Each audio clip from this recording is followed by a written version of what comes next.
Hey, what's up? It's Casey Shine. So I've spent the last couple of months working with a lot of sellers that came from expired listings. That means throughout the entire contract duration with their real estate agent, their home never sold. So I said, you know what? Let's talk about the 5 biggest mistakes homeowners make when trying to sell their home. Mistake number 1, being too emotionally attached to what they're moving away from. Remember, this is not a home that you're moving into. This is a home that you're moving out of. So part of that is understanding the harsh reality that your taste may be different than the taste of the market. I'm telling you, I've seen some homes and expired listings that I look at it and I go, well, I could tell you probably why this expired. And after speaking to some sellers, we might make recommendations, say, I suggest that we get rid of all this wallpaper, we should paint these walls, and we should make this neutral. And they don't want to do anything. And I'm thinking, remember, you're moving away from this. So we need to make it marketable to the public so that way it attracts the most amount of buyers. Now I understand if you've been living in a home for a very long time and you've created a lot of incredible memories there, but you have to realize if you want to move on to the next chapter of your life, you should be thinking about what's most appealing to the buyer. Mistake number 2, not pricing the home properly. This actually is related to reason number 1. Every homeowner wants more than their house is worth. I see a lot of sellers give an inflated value to their home because of some emotional attachment that they have to it, not what the market says it's worth. You can't ask for a renovated price in an outdated home. I've asked some sellers, how did you determine that the price of your home is worth $60,000 more than your neighbor's? And they go, well, I put in $60,000 of renovation. Yeah, that's true, and it's nicer than all the others, but that doesn't mean it improved the value by $60,000. Rarely do you ever see a 100% return on what you invested into remodeling the home into its resale value.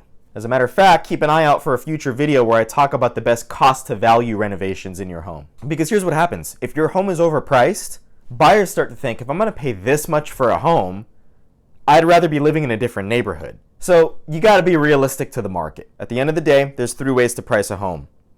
Above market value, also called needle in the haystack approach, at market value, or below market value to hopefully create a bidding war. But at the end of the day, realize this, your agent doesn't set the price and you don't set the price, the market does.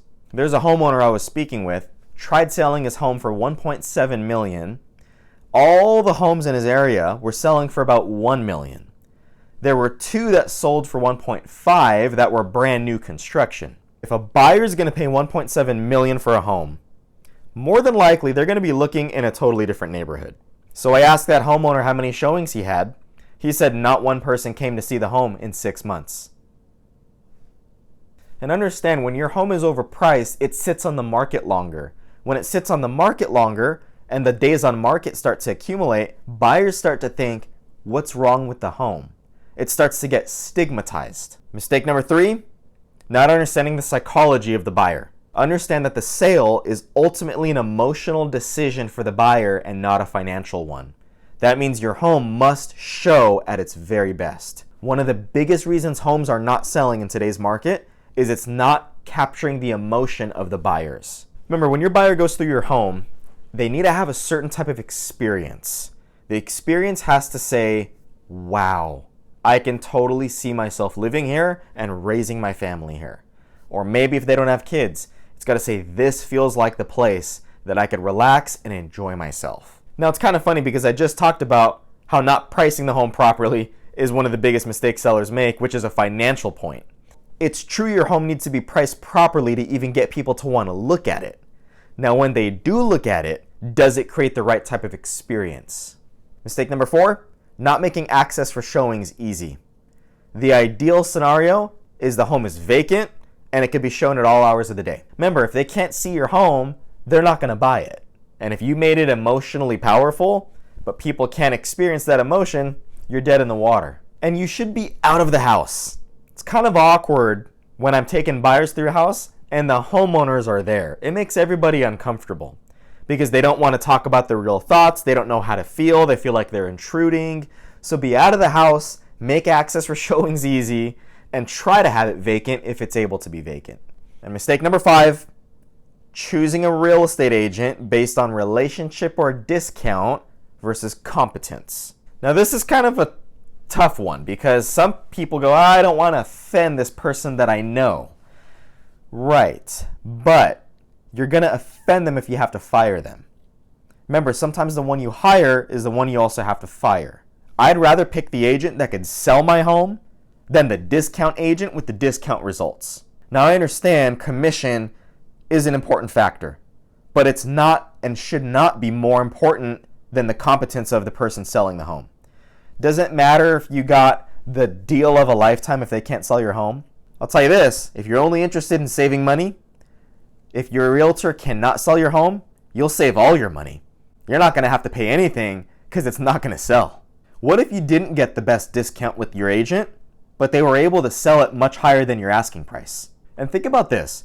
If it was easy for you to talk your agent into a discount, imagine how easy it'll be for the buyers to talk your agent into a discount with the price of your home. How do you think they'll negotiate for you? An agent that truly knows their value, they're not going to easily accept a discount.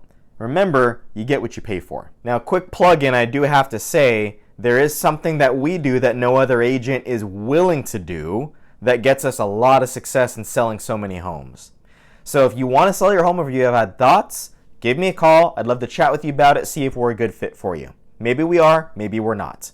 Anyways, if you want to sell your home, avoid these 5 mistakes at all costs. Otherwise, you'll probably end up being another expired listing and getting a call from me. But if you found value in this video, you want more tips and ideas, make sure to like and subscribe, comment, share, tag, whatever you got to do. Let's get the word out there. That way we see less homes expiring on the market and more people able to move on with their lives.